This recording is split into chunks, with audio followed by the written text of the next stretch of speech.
What's up, Transit family? Hey, thanks for checking in one more week with us here as we're doing Transit Online. I just got a question for you right out the gate. How are you coping?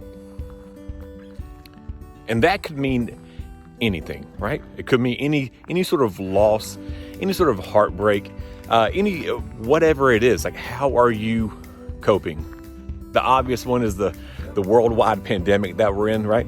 You may be shut up inside, right? And you haven't been able to reconnect with friends except through a video, right? Your crush, maybe they sent that text and said, look, they don't want to be in this relationship anymore. Right? Maybe your team lost on the very last play, right? How are you doing? Like, how do you cope with that?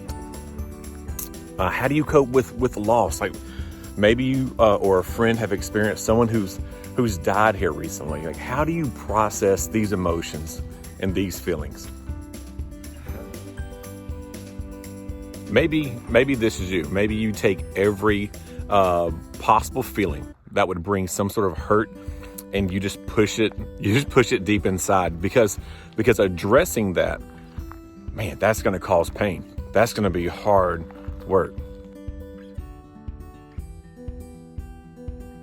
Or maybe you put everything in front of a painful memory that you possibly can, right? You stack your day, you stack your life with as many distractions as you possibly could, right? You get super busy in your sports. You get super busy with friends, with TV, with gaming, with music, whatever it is. Like, just pack my day full so I don't have to address these feelings of loss or these feelings of concern or these feelings of hurt. I got to push these deep, and that's the best way, because as time goes, I'll stop thinking about it. I'll stop feeling these feels. Well, in just a second, Caleb is going to come on here and he's going to lead us in a couple of ways, really one specific way that is ultimately the best way to begin to cope with hurt, to begin to cope with these feels, and how to take care of yourself and really others around you as well, because a healthy you is so much more beneficial to the people around you than someone who is not addressing hurt.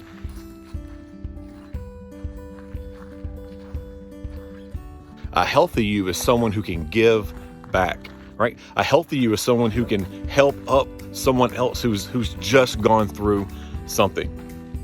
And so we're going to get into it. Caleb is about to get into it and show us the number one way that we can begin to cope when things are difficult, and how to respond to that. But before we do, I want to point y'all toward our website, right? riverrocknow.org/transit. And it's really because of actually what I just said, that people need you, right? People that are hurting, they need you. And so one thing that River Rock is doing is partnering with the Ronald McDonald House. And this is a house that helps house, feed, take care of, like wash dirty laundry. They do everything that they can do for people who have loved ones in our local hospitals, right? And they are in some desperate need of some supplies. And so we've been partnering with them. If you go to our website, you'll actually see a list of goods that they've asked for some help with, that families need when they come there. I mean, things that we may take for granted, but like socks and toothpaste, those sort of items that they're like, man, I didn't know I was going to be away from home for this long, right? With a family member that is in the hospital. Guys, if you're at a place where you can do that, go to our website. I want you to get with your small group leader, and begin to work together on taking care of some of these needs that we can do, right? That we can easily do together. And also, if you're in a place that you're like, look, I just need help myself. Well, this is my email address, student@riverrocknow.org. Let me know what's going on in your life. If you feel comfortable with it, drop me an email. Drop your small group leader an email. We want to know what's going on in your lives, and we want to stay connected with you. We want you to know that you're not alone, even though we're not face to face, and we want to be a part of your life still. So if you're just going through something and you're like, I need someone to pray with. I need someone to talk to. I got this need in my family. Hey, email me this right here, or get with your small group leader. because we want to be, that's what we are about, right? We're a family here, right? We love one another.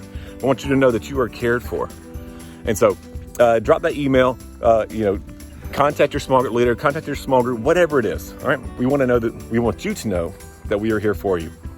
Hey guys, with that said, I can't wait to hear how this talk helps you. I want you to listen to it. I want you to pay attention, and then jump on your FaceTime calls, get in your small groups, and y'all discuss what this looks like in your life personally. Guys, I'll be hearing from you soon. Bye.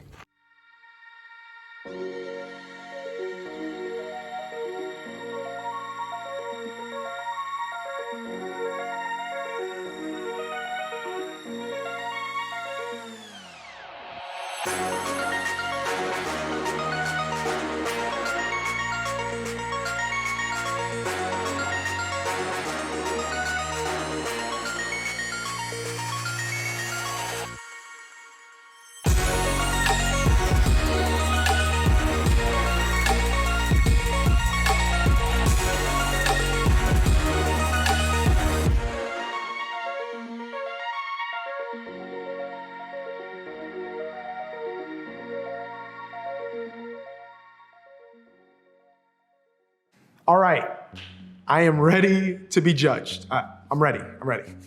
So escape rooms are a special challenge to me, but I love them. It's an experience. So you basically pay to be put in a situation with a few different people. Some you may know, some you may not. You get stuck, and where the most rewarding part is leaving. No lie, the first time someone invited me along and told me what this was about, I kind of freaked out. And I get that the idea of being locked in a room with the only way out is working with people that you might have only just met to figure out math problems, word problems. I mean, that's a lot of problems, right? All under extremely stressful situations is a sort of heartless torture, but in the right mood. I kind of love it, and I think it's fun. If you've never been there, they all have a fake theme. One might be preventing a bomb that's about to go off. Another might be zombies trying to overrun you. A terrible disease is about to attack the planet. Okay, that one sounds way less fun these days, but the idea is simple. You have to get out. You have to escape. And when you do, it feels amazing. I love being the first to escape. I always have, but when I was younger, the escaping looked a little different. See, I grew up in a house with passive but constant conflict. I didn't have a good relationship with my dad, and my life literally felt like it was falling apart. I don't know if you've been there, but when stuff is going wrong at your house, it can really mess with you. You feel a lot of things you wish you didn't, and my go-to move was to try to escape. Now, I didn't literally run away, even if it crossed my mind, but I would escape from the fighting by staying in my room for hours. I don't have those noise-canceling headphones, but I knew how to turn up the volume. And when I got my driver's license, I'd escape to my friends, or any excuse to go for a drive. But at some point, I'd have to go back. I couldn't stay away forever. See, I wanted to forget the pain that I felt because my family, it felt like a wreck. And for a while, it seemed like escaping was the best option. On the outside, I seemed fine. I was great. Like I got it all together and nothing bothered me ever at all. But on the inside, man, I was insecure, I was anxious, I was bitter and angry. I thought I could only feel better if I escaped my life, so I continued to find new ways to run away. I escaped with friends. I considered using some bad habits to get away. I even went through a period where I got super serious about school and work and sports and used being super busy as an excuse to escape what was going on at home. All the while, I simply counted down the days until I could literally escape by leaving home forever. Thankfully, that's not my reality now, but maybe you can relate to my story. Either to having family drama or school stress or just general, I'm a human living in times of pandemics and injustice and global warming kind of stress. The reality is we're all feeling a lot these days. I heard the analogy that emotions are like getting calls on our cell phone. Sometimes they're expected, other times they're unexpected. We have the ability to answer them and connect with them. We could put them on FaceTime and focus on nothing but them. If you're braver than me, you just straight up decline them, send them to voicemail, and pretend like they don't exist. Maybe you mute them or turn off your phone and just hide it. In high school, I did that last one a lot. Emotions would call and I'd be like, yeah, no, bye. Toss the phone in my bag and just ignore it. Maybe some of you, like me in high school, bury your emotions. When something happens that you don't like, you try to escape to something else. I mean, think about it. When your parents are fighting or you're having friend drama, how do you typically deal with it? Do you hide your feelings because you think that showing emotion makes you feel weak? When you feel the pressure to get good grades, get into a good college, or handle your own insecurities, how do you process all of it? Maybe you escape by binge watching Netflix shows where you can be part of a different story and a life that isn't your own. Maybe just scroll through TikTok for hours until your mind is numb. Maybe you start up a battle royale game. You ditch the squads and you just go straight for the hot drop just to get an adrenaline rush. Maybe you numb by overeating so that you don't feel your emotions, or not eating at all to feel some kind of control. Maybe you take part in self-harm behaviors, hurting others, or fits of rage. Maybe you quiet the noise of emotions with relationships, drinking, porn, drugs, just so we don't have to feel what's going on underneath the surface, bottled up, just ready to explode. In a word, we're coping. And for a lot of us, that means trying to numb or escape the things we don't want to feel. We look for ways to escape because we just want relief. The problem is sometimes what we do for relief ends up creating more stress. Why? Because ignoring something doesn't make that thing disappear. You know that already. You've literally experienced it. That's why today I want to share with you something that might actually be helpful. I mean, it's been helpful to me. And fair warning, it sounds like the worst possible idea, but stick with me because I think this can actually help us move forward and actually cope instead of getting stuck. The Bible is divided into two major parts: Old Testament, which was before Jesus came to earth, and the New Testament, which represents the time after Jesus came to earth. We're gonna look at a passage out of the book of Lamentations in the Old Testament. The name of the book comes from the word lament, which means expressing grief or mourning. It's not a word that we often use, but it's something you might feel. You might feel it if your team lost the game on the final play. Come on, you know. You definitely feel it if the family pet passed away. It's basically feeling sad. A whole book about being sad. See, I told you it would sound like a terrible idea, but please just stick with me, okay? The writer of Lamentations, who a lot of people believe was the prophet Jeremiah, talks about his own situation this way. The thought of my suffering and homelessness is bitter beyond words. I will never forget this awful time as I grieve over my loss. Yet, I still dare to hope when I remember this. The faithful love of the Lord never ends. His mercies never cease. Great is his faithfulness. His mercies begin afresh each morning. Clearly, Jeremiah is going through it. Like my boy is going through it. He says that he is bitter beyond words. We all get that. Go ahead. Just think about something that has made you bitter beyond words. You've been there, right? You might even be there right now. He's hurting. It's so bad that he says he will never forget what he's feeling. This is important to pay attention to. Jeremiah doesn't downplay what's going on. He doesn't avoid it, doesn't drink it away, pretend it away, or sugarcoat what he's dealing with. He writes out his reality, as painful and real as it is. Jeremiah not only talks about the circumstances that caused his pain, but also how he felt about them. He names exactly what is going on, and he doesn't stop there. He moves from naming how he feels to naming what is true about God. He makes sure that he tells himself truth in the middle of his difficult circumstances and feelings, the kind of truth that gives him hope to push forward. I think that sometimes we will do anything to not feel all of our feelings because it hurts. So we avoid them altogether. But Jeremiah demonstrates a willingness to feel them, however bad they are. The trick is, though, to not stay there. This is important for us too. In order to fully feel hope, we need to fully feel our other emotions, however painful they might be. So, how did Jeremiah find the strength and courage to feel his difficult emotions? Because of what he says at the end of this verse. The faithful love of the Lord never ends.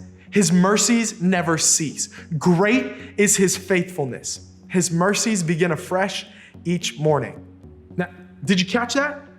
Jeremiah recognized that there is a new start.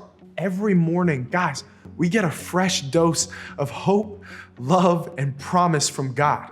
That's how we cope with fresh hope from God. God's love, faithfulness, and compassion allows us to cope with every negative experience or feeling that we have. We can't escape the pain without escaping the good stuff on the other side. His faithfulness, it doesn't change. It's new every morning. So when our pain is new, so is God's love. When our hurt is fresh, so is God's faithfulness. Because of God, we can handle whatever is causing us pain. Now, that doesn't mean you should never watch Netflix if you're sad or have an ice cream as you calm down. It just means that those don't fix anything. If we want to get through them and not just around them, we have to feel them, knowing that there is hope on the other side. Netflix, it can't heal our pain. Drinking, it won't make the difficulty go away. Staying up all night, that doesn't fix the problem. They'll help us escape temporarily, but they won't help us heal. And guys, we need to heal. When we go to quick fixes, they're like Band-Aids. They don't heal hurts, they simply just cover them up temporarily. They're coping strategies that never get to the heart of our hurts and the emotions that we feel. For example, when I went to pornography as a way to cope, I didn't allow myself to acknowledge and experience my difficult circumstances and feelings. As a result, I didn't find hope. And because of that, I kept going to more and more places that I shouldn't to avoid the emotions that always seem to just come back. If we want to heal, we got to do what Jeremiah did. First, lament. Lamenting is just naming our difficulties, saying how we feel about it, refusing to act like it's no big deal. When you lament, be specific. Say them out loud or write them down. And maybe most importantly, say them to God. Your heavenly Father, he wants to hear, especially when you're hurting. He's not mad if you say, hey, this is kind of awful, or I'm bitter beyond words. Guys, you can be honest with him. Second, name the hope. Understand that in the midst of our circumstances and feelings, there's still hope. A bad day, a bad moment, a bad couple of weeks does not equal a bad life. God always meets us on the other side. Just like we're specific about our pain, we need to name specifically what's true and where our hope is and name it over and over and over again. This is how we can begin to let our hurts heal instead of trying to escape them. As we do this hard work, because it's gonna be hard, here's what we realize. You have to feel to move forward. Take a few minutes and think about how you avoid feeling. What are you using to turn off or turn down your feelings? Is it hopping on social media, playing a bunch of video games, sleeping way too much or way too little, eating or not eating? It isn't that these things in and of themselves are bad. It's that they're being used to do something they weren't meant to do, keep us from dealing with reality. When these things are used the wrong way, they'll never accomplish what we want them to. Or maybe you find yourself engaging in self-harm, drinking, smoking, pornography, or some other thing that only you know about. In these cases, you aren't just numbing the pain, guys, you're hurting yourself. You need to know that the additional pain you're creating doesn't erase the other pain. It doesn't make it go away. And hey, I get it. Okay, I get it. Sometimes big pain causes us to get stuck into coping behaviors we never meant to use long term. If you're using something to numb your feelings and you aren't sure you can stop, invite other people into your life. Find a trusted friend, adult, or small group leader to help process what's going on. They can help you acknowledge what you're going through, but also they can help remind you of hope when you need it. And there will come a time when we all need that reminder. For those of you sitting here wondering, why would I tell someone else my pain when I haven't even admitted it to myself? I get it. For you, I want you to ask yourself, what is getting in the way of me healing for real? Many of us are embarrassed, ashamed, afraid of judgment. Some of us have believed this lie that having big pain or big emotions is weakness. Opening up and sharing with others who are trustworthy will not only challenge the lies that hold you back, but can help lead you to peace and healing. If you aren't quite ready to say it out loud, I would encourage you to write it down. Then, when you're ready to share them with someone else. You may even want to meet with your small group leader to help you figure it out. Guys, no one should deal with the hurt from life alone. We all need each other. In fact, that's one of the biggest reasons why we have small groups. Small groups are created so that we can experience life together and all of life, not just the highlights. So if you aren't sure who to talk to, we encourage you to start with your small group leader or maybe your pastor. Hey, you don't even have to look them in the eye. Just text them 1 or 2 words, letting them know you're up for a conversation. They won't make it weird, and you'll be glad you did. I believe that we can't escape what we feel. We can numb it for a little while, but eventually we have to feel to move forward towards the big, abundant, joy-filled, better than you can think is possible right now life that God wants for us.